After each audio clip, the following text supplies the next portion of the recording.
পবিত্র আত্মার প্রতি আত্মোৎসর্গ প্রার্থনা। হে ঈশ্বরের চিরন্তন আত্মা, স্বর্গীয় সাক্ষীদের বিশাল জনতার সামনে নতজানু হয়ে আমি নিজেকে আত্মা এবং দেহ তোমার কাছে উৎসর্গ করছি। তোমার পবিত্রতার উজ্জ্বলতা, তোমার ন্যায় বিচারের নিবিড় আগ্রহ এবং তোমার ভালোবাসার শক্তি আমি পূজা করি। তুমি আমার আত্মার শক্তি এবং জ্যোতি। তোমার মধ্যে আমি বেঁচে থাকি, চলাফেরা করি এবং আছি। আমার একান্ত ইচ্ছে তোমার অনুগ্রহের প্রতি অবিশ্বস্ত হয়ে তোমাকে কখনোই যেন দুঃখ না দিই, বরং তোমার প্রতি ক্ষুদ্রতম পাপ থেকেও বিরত থাকার আশীর্বাদ লাভ করি।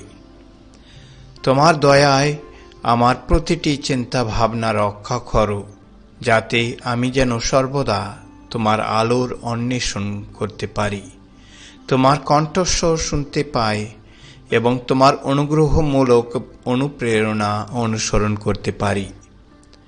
আমি তোমাকে আঁকড়ে ধরছি এবং নিজেকে তোমার কাছে তুলে ধরছি, যাতে তোমার করুণা দিয়ে আমার দুর্বলতায় আমার পাশে থেকো।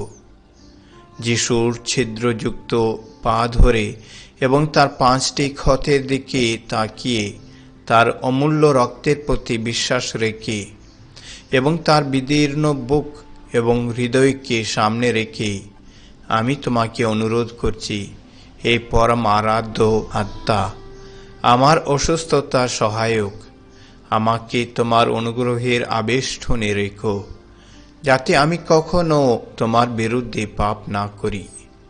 অনুগ্রহ দান করো হে পবিত্র আত্মা, পিতা ও পুত্রের আত্মা, যাতে সর্বদা এবং সর্বত্রই তোমার কাছে যেন এ কথা বলতে পারি, হে প্রভু, তুমি কথা কও, শুনছি আমি দাস তোমার। আমেন। জয় পরম পিতার জয়, জয় পুত্র যীশু খ্রিস্টের জয়, জয় সহায়ক আত্মার জয়। পিতা, পুত্র, পবিত্র আত্মার নামে আমেন। পিতা ঈশ্বরের প্রেম ও করুণা, প্রভু যীশুর অনুগ্রহ ও পবিত্র আত্মার নিত্য সহায়তা প্রিয়জনেরা আপনাদের অন্তরে বিরাজ করুক।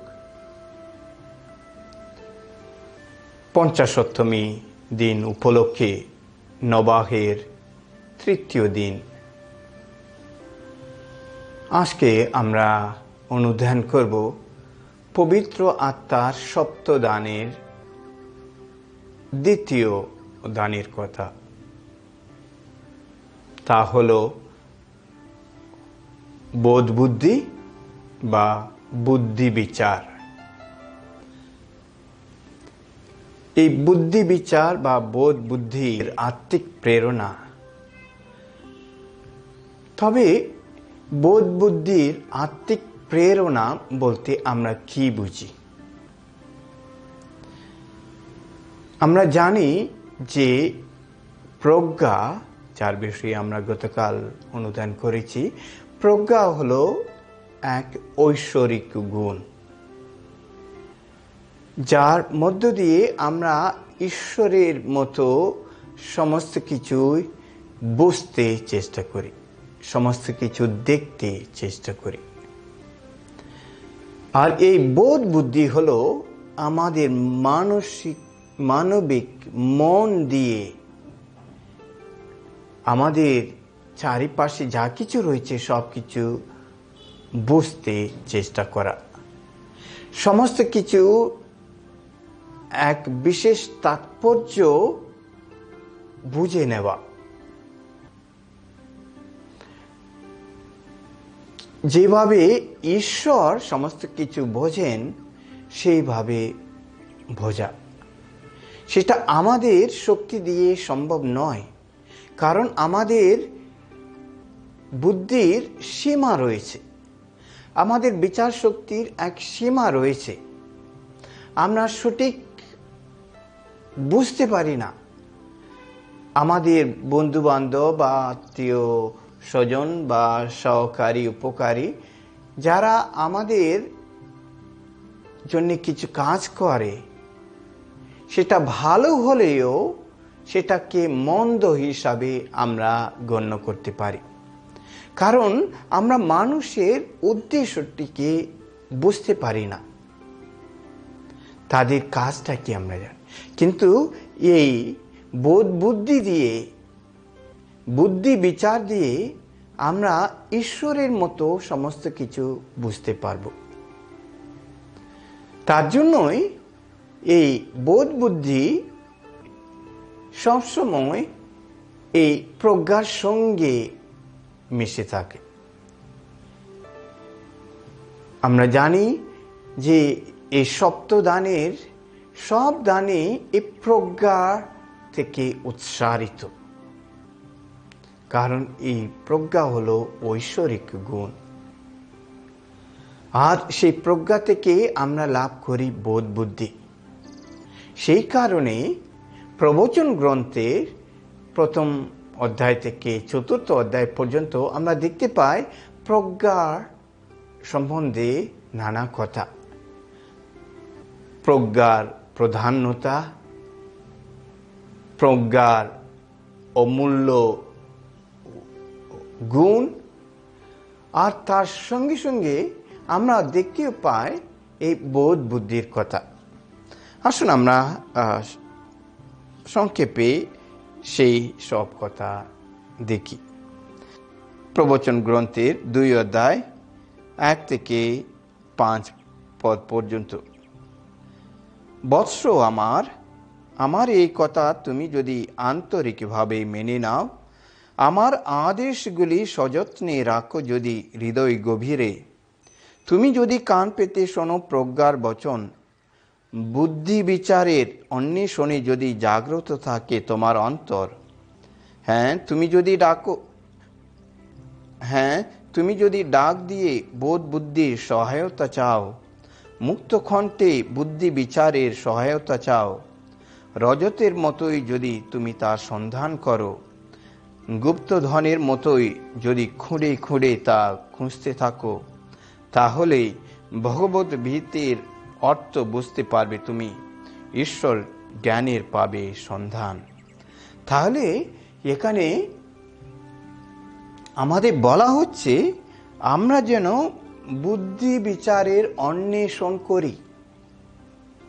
এই বুদ্ধি বিচার হঠাৎ একদিন আকাশ থেকে পড়বে না, তার অন্বেষণ করতে হবে। তার জন্য ঈশ্বরের বিশেষ আশীর্বাদ যাচনা করতে হবে। আমরা যদি ডাক দিয়ে বোধ বুদ্ধির সহায়তা চাই, তাহলে আমাদের তা দেওয়া হবে, কারণ বলা হচ্ছে মুক্ত কণ্ঠে বুদ্ধি বিচারের সহায়তা চাও, তাহলে তুমি তার সন্ধান পাবে। আর এখানে বলা হচ্ছে যে গুপ্তধনের মতোই যদি খুঁড়ে খুঁড়ে তা খুঁজতে থাকো, তাহলে তার সন্ধান পাবে। গুপ্তধনের মতো আমরা যদি বোধ বুদ্ধির অন্বেষণ করি, বুদ্ধি বিচারে অন্বেষণ করি, তাহলে আমরা তা পাব। আর যিশু এই একই রকমের কথা বলেছেন ঐশ্বর রাজ্যের সম্বন্ধে। তিনি যে দুটি কথা বলেন, সেখানে তিনি একটাতে বলেন এই গুপ্তধনের কথা। এই গুপ্তধন পাবার জন্যে মানুষ কি না করতে পারে, ওরা সব কিছু করতে প্রস্তুত থাকে। আমরা পড়ি মথি রচিত মঙ্গল সমাচারে 13 অধ্যায় পদ সংখ্যা 44 থেকে 46 পর্যন্ত। স্বর্গ রাজ্য যেন কোনো জমিতে লুকিয়ে রাখা গুপ্তধনেরই মতো। একটি লোক তা খুঁজে পেয়ে সেখানে আবার তা লুকিয়ে রাখল। তারপর মনের আনন্দে গিয়ে তার যা কিছু ছিল সমস্তই বেচে দিয়ে সেই জমিটা কিনে ফেলল। আবার স্বর্গ রাজ্যের বিষয়ে এই তুলনাও দেওয়া যেতে পারে। যেন একজন বণিক দামি মুক্তোর খোঁজে ঘুরে বেড়াচ্ছিল। সেই বণিক একটি মহামূল্য মুক্তোর খোঁজ পেতে না পেতেই সোজা গিয়ে তার যা কিছু ছিল সমস্তই বেচে দিয়ে মুক্তোটি কিনে ফেলল। তাহলে এই দুজন মানুষ তাদের যা কিছু ছিল সব বিক্রি করে দিয়ে তাদের সেই গুপ্তধন আর এই মুক্তটি কিনে ফেলল। কারণ তাদের কাছে এই গুপ্তধন আর মুক্তর দাম ছিল সব থেকে বেশি। আর এই গুপ্তধন পাওয়ার জন্যে তারা জীবনের সমস্ত কিছু ওরা বিক্রি করে দিতে পারে। কারণ এই গুপ্তধনকে পাওয়া মানে এই স্বর্গকে হাতের মুঠোর মধ্যে পাওয়া। আসলে এই একই কথা প্রবচন গ্রন্থেও আবার বলা হচ্ছে। প্রবচন গ্রন্থ 4 অধ্যায় পদ সংখ্যা 7 আমরা ঠিক সেই কথা শুনতে পাই যে এই বোধ বুদ্ধি লাভ করার জন্যে তোমার যা কিছু করা প্রয়োজন সবই করো। অধ্যায় 4 পদ সংখ্যা 7। এই তো প্রজ্ঞার মূল নীতি। প্রজ্ঞা অর্জন করো। তোমার যা কিছু আছে সব কিছু দিয়েই বোধ বুদ্ধি অর্জন করো। এই কথাটি যিশু বলেছেন স্বর্গরাজ্যের সম্বন্ধে। তোমার যা কিছু আছে সব কিছু দিয়েই বোধ বুদ্ধি অর্জন করো। কোনো কিছু তুমি বাকি রাখবে না। কারণ বোধ বুদ্ধিকে যে পেয়েছে সে পৃথিবীকে পেয়েছে, পৃথিবীর সব কিছুই পেয়েছে। এই একই কথা আমরা বলেছিলাম প্রজ্ঞার বিষয়েও। কারণ এই পবিত্র আত্মার দানগুলি হলো এমনই মহামূল্যবান সম্পদ যে এগুলির সঙ্গে আমাদের এই পার্থিব বিষয় সম্পত্তি, টাকা পয়সা, মান সম্মান কোনো কিছুই তুলনা করা চলে না। তার জন্যই এখানে বলা হয়েছে এই বোধ বুদ্ধি অর্জন করার জন্য তোমার যা কিছু আছে সব কিছু তুমি বিক্রি করে দাও। কারণ এই বোধ বুদ্ধি যেন আমাদের কাছে গুপ্ত ধনেরই মতো। আর সেই কথাটি আমরা আবার শুনতে পাই প্রবচন গ্রন্থ 24 অধ্যায় পদ সংখ্যা 5। প্রাজ্ঞ মানুষ প্রবল ক্ষমতারী মানুষ, আর সৎ জ্ঞান মানুষের শক্তি বৃদ্ধি করে। এখানে সৎ জ্ঞানের প্রতিশব্দ হলো বোধ বুদ্ধি। যদিও সৎ জ্ঞানের সৎ জ্ঞান হলো আরেকটি পবিত্র আত্মার দান, কিন্তু এখানে যে প্রতিশব্দ হলো বোধ বুদ্ধি। তাহলে বোধ বুদ্ধি মানুষের শক্তি বৃদ্ধি করে। তাই আমরা দেখতে পাই এই বোধ বুদ্ধি যদি আমরা লাভ করি তাহলে মানুষদের আমরা এক নতুন চোখে দেখব। আমাদের জীবনের সমস্ত ঘটনাকে আমরা এক নতুন চোখে দেখব। এমনকি আমাদের শত্রুদেরও আমরা এক নতুন দৃষ্টি দিয়ে দেখব, যে দৃষ্টি দিয়ে ঈশ্বর মানুষদের দেখেন, মানুষের কাজকে বিচার করে। তাহলে আমরা ঈশ্বরের মতো সমস্ত কিছু দেখতে শুরু করব যখন আমরা লাভ করি এই বোধ বুদ্ধি, এই বিচার বিবেচনা শক্তি। আর সেই কথাটি আমরা সুন্দরভাবে দেখতে পাই মারিয়ার জীবনে, মা মারিয়ার জীবনে। যখন স্বর্গদূত গাব্রিয়েল মারিয়ার কাছে সেই শুভ সংবাদ দিতে এসেছিলেন, তখন তিনি মারিয়াকে জানিয়ে দিচ্ছেন কিভাবে তিনি পবিত্র আত্মার প্রভাবে গর্ভস্থ হয়ে একটি সন্তানের জন্ম দেবেন। তিনি হবেন ঈশ্বরের সন্তান, যার নাম রাখা হবে যিশু। আর এই কথা জানিয়ে দেবার পরে স্বর্গদূত মারিয়াকে এই সংবাদও দিচ্ছেন যে তার আত্মীয়া এলিজাবেথ যাকে মানুষ গণ্য করত বন্দা বলে, তিনি এখন গর্ভবতী। তিনি অন্তঃসত্ত্বা, 6 মাস চলছে তার। এই কথা শুনে মারিয়া আনন্দে আপ্লুত হয়ে ওঠে। তিনি তো এখন ঈশ্বরের জননী হতে চলেছেন। এটা হলো মহা গৌরবের কথা, মহা আনন্দের কথা। কিন্তু মারিয়া এই সংবাদ পেয়ে সবার কাছে ডোল বাজিয়ে বলছেন না যে আমি ঈশ্বরের জননী হতে চলেছি। না, তিনি সমস্ত কিছু ছেড়ে দিয়ে তিনি ছুটে যাচ্ছেন আত্মীয়া এলিজাবেথকে সাহায্য করতে। আর এলিজাবেথ ইতিমধ্যে জেনেছেন যে মারিয়া ঈশ্বরের জননী হতে চলেছেন। তখন এলিজাবেথ মারিয়ার কাছে খুব সুন্দর একটি কথা বলেন।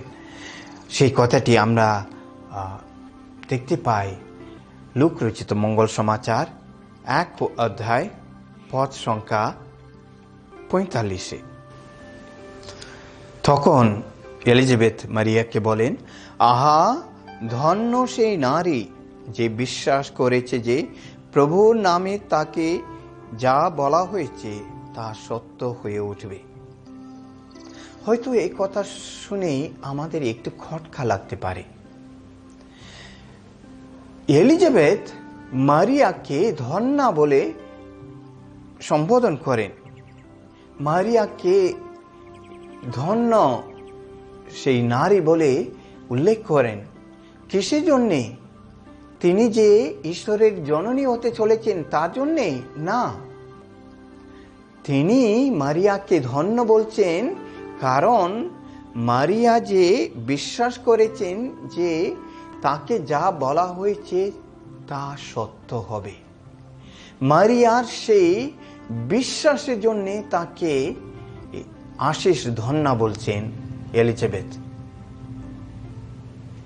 এই যে কথাটি এলিজাবেথ বলছেন, এটা সাধারণ কথা নয়।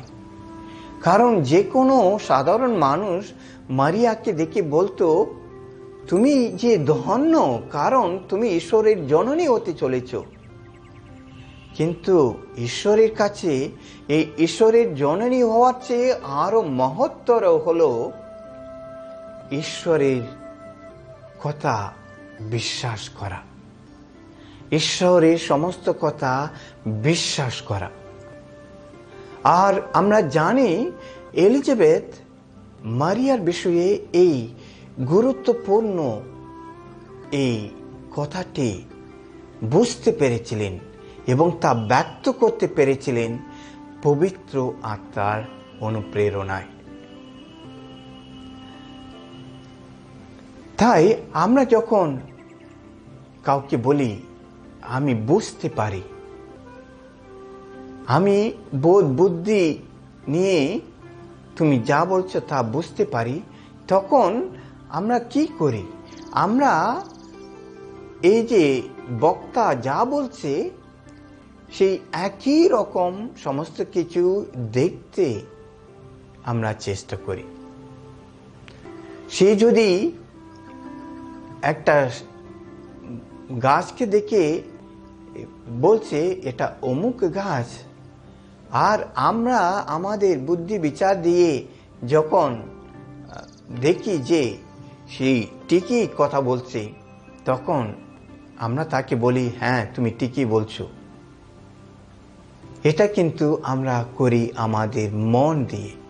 কিন্তু আমাদের জীবনের গভীর বিষয়ে, বিশেষ গুরুত্বপূর্ণ তাৎপর্যপূর্ণ বিষয়ে আমরা বিশেষ জ্ঞান লাভ করি পবিত্র আত্মার প্রভাবে।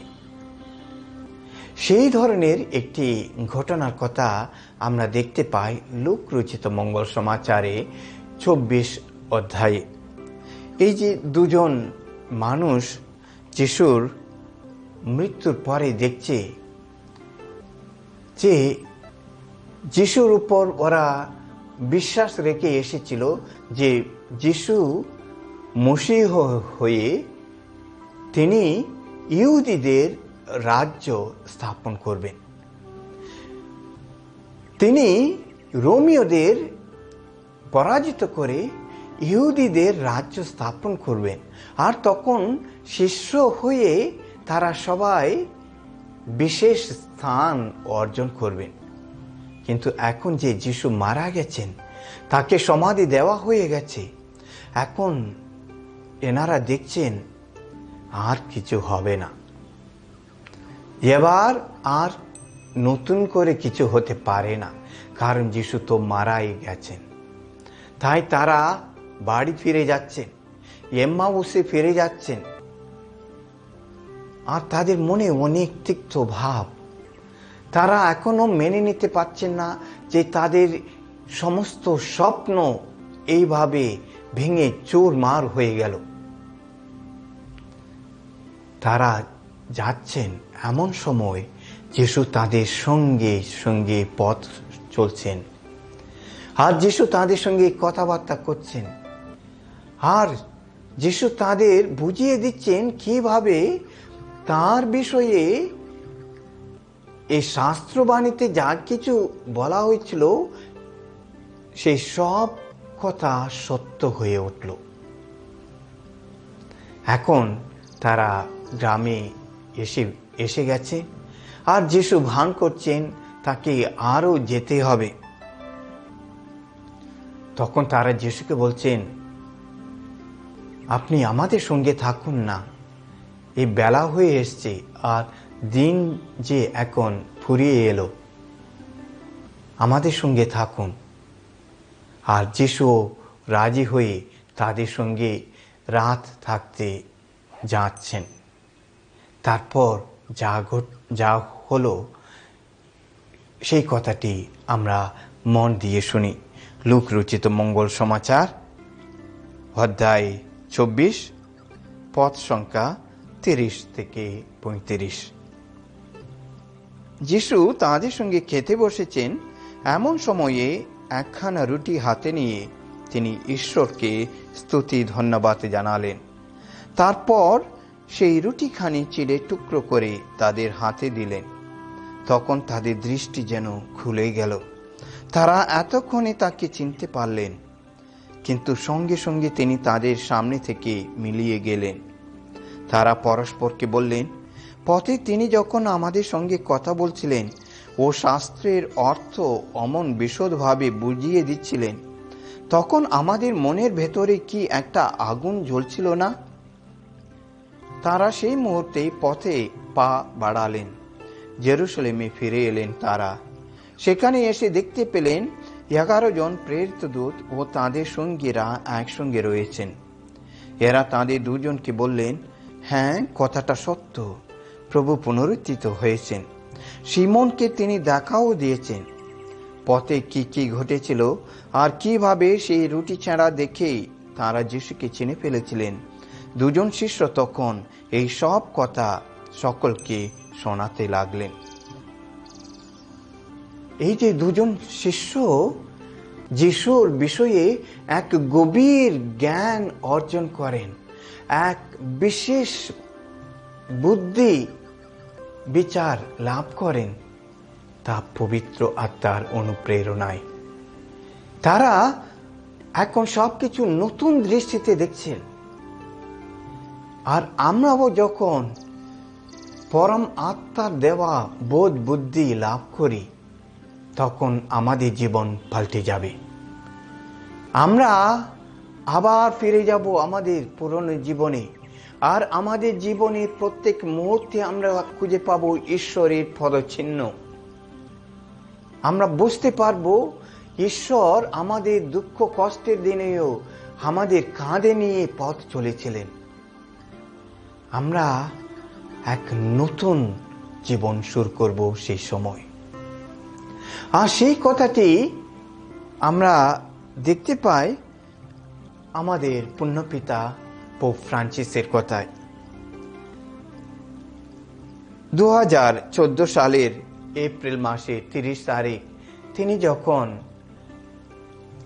দর্শকদের সঙ্গে দেখা করেন, তখন তিনি এই বোধ বুদ্ধি দানের কথা তাদের সঙ্গে সহভাগিতা করেন। তখন তিনি বলেন যে এই পবিত্র আত্মার দেওয়া এই বোধ বুদ্ধি লাভ করে খ্রিস্ট বিশ্বাসীরা ঈশ্বরের সঙ্গে এক আন্তরিক সম্পর্ক তৈরি করে। এই বোধ বুদ্ধি ঈশ্বরের সঙ্গে এক আন্তরিক সম্পর্ক গড়ে তুলতে সাহায্য করে, আর ঈশ্বরের মতোই সমস্ত কিছু বুঝতে আমাদের সহায়তা করে। পোপ ফ্রান্সিসের বাণী এটা। আর সেই কারণেই এই বোধ বুদ্ধির জন্য আমাদের ঈশ্বরের কাছে প্রার্থনা করা উচিত। ঈশ্বর, আমার অন্তরে তোমার পরম আত্মার এই বুদ্ধি বিচার দান করো, যাতে আমি তোমারই মতো সমস্ত কিছু বুঝতে পারি, তোমার সঙ্গে আমার এক আন্তরিক সম্পর্ক গড়ে তুলে তা বজায় রাখতে পারি, তা অটুট রাখতে পারি। আসলে ঈশ্বরকে আমরা যখন জানতে পারবো, তার প্রকৃত সত্তার ছোট্ট একটি ইঙ্গিত পাই, তখন আমরা তার প্রেমে পড়ব, তার সঙ্গে আমাদের এক ঘনিষ্ঠ অবিচ্ছেদ বন্ধন গড়ে উঠবে। আর পোপ ফ্রান্সিস আরো বলেন যে এম্মাউসের দুজন শিষ্য যেভাবে যিশুর সঙ্গে সাক্ষাতের ফলে আর তাঁর দেওয়া এই বোধ বুদ্ধির ফলে জীবনে এক নতুন দিশা খুঁজে পেয়েছিল, তেমনি সেই একই আত্মা আমাদেরও অন্তরে যখন আসবেন, তখন তিনি আমাদের মন প্রাণ খুলে দেবেন, যাতে আমরা আমাদের জীবনে ঈশ্বরের পূর্ণ পরিকল্পনাটিকে আরো গভীরভাবে বুঝতে পারব, আর তা আমরা আনন্দের সঙ্গে বরণ করে নিতে পারব। তাই আজকে আমরা সেই বর যাচনা করি, আমরা যেন এই পরমাত্মার দ্বিতীয় দান, এই বোধ বুদ্ধি, এই বুদ্ধি বিচার এর দানটিকে আমরা অন্তরে বরণ করতে পারি। পরম আত্মা যেন এই দিনগুলিতে, এই প্রস্তুতি দিনগুলিতে আমাদের উপর বর্ষণ করেন তার সপ্ত দান, বিশেষ করে তার বোধ বুদ্ধি দিয়ে, তার বুদ্ধি বিচার দিয়ে তিনি যেন আমাদের মন প্রাণ আলোকিত করেন। আসুন সেই উদ্দেশ্যে আমাদের ঈশ্বর পরম পিতার কাছে প্রার্থনা রাখি।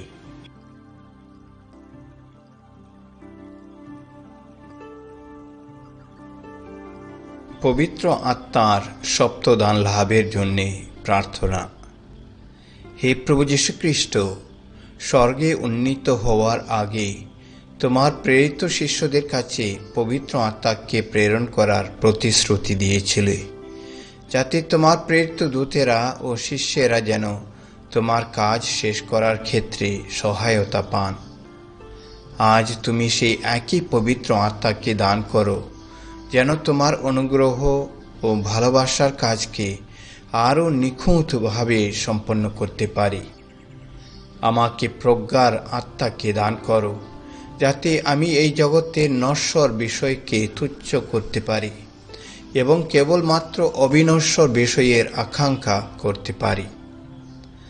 দাও ভোজার আত্মাকে, যাতে তোমার ঐশ্বরিক সত্যের আলো দিয়ে আমার মন আলোকিত হয়। পরামর্শের আত্মাকে প্রেরণ করো, যাতে আমি ঈশ্বরকে সন্তুষ্ট করার এবং স্বর্গ অর্জনের সর্বাধিক উপায় বেছে নিতে পারি।